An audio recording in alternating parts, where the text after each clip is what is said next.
Il n'y a décidément pas que les hommes qui portent bien le collant. Catwoman a prouvé dès 1940, aux côtés de Batman, que le costume peut être saillant. La prestation de l'actrice Michelle Pfeiffer dans le film Batman le défi de Tim Burton en 1992 a d'ailleurs marqué les esprits et les corps. Pour la petite histoire, le Joker fait d'ailleurs son apparition dans le même numéro que Catwoman. Selina Kyle va ainsi bouleverser la vie du milliardaire Bruce Wayne et surtout le cours d'une série pas vraiment féministe.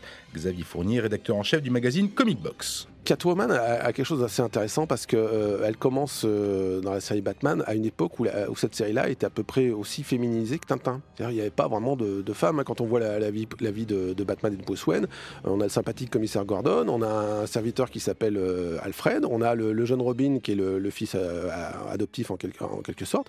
Les fiancées, elles sont un peu interchangeables, en général, elles font pas long feu dans la série.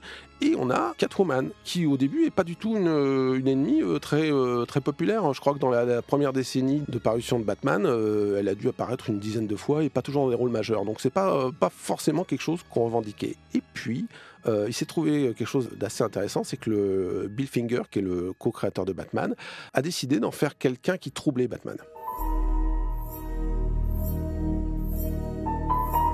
Catwoman, c'est aussi une anti-héroïne qui séduit les deux côtés de la loi, cambrioleuse avec un costume de chat et un fouet, mais pas assez méchante pour devenir une super vilaine. Orpheline dès l'enfance, Selina Kyle fut placée dans un foyer dont elle dut s'enfuir pour échapper à une directrice tyrannique. Réfugiée à Gotham, elle se mit à voler pour survivre et de se découvrir des talents de cambrioleuse. Entre haine et amour, flirt et combat, Catwoman et Batman, c'est un peu le roman à l'eau de rose version comics.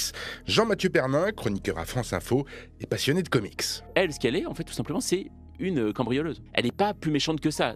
Les autres, on le voit dans les films, par exemple Batman, c'est tous des anarchistes finis, ils veulent mettre le monde à sac, c'est tout, voilà, comme le Joker, comme le Pingouin. Elle, non. Elle, ce qu'elle veut, c'est cambrioler. Et en plus, elle aime Bruce Wayne, voilà, c'est ça. C'est toute l'histoire, c'est assez rare pour le signaler. Il y a très peu d'histoires d'amour dans le monde des super-héros. On connaît Peter Parker et Mary Jane, et il y a Bruce Wayne et Catwoman. Mais on ne sait pas, c'est ça qui est toute l'ambiguïté, c'est est-ce qu'ils s'aiment quand ils sont en costume? Est-ce qu'ils s'aiment parce qu'ils savent qu'ils ne portent pas un costume toute la journée aussi? Voilà, c'est ça toute l'ambiguïté.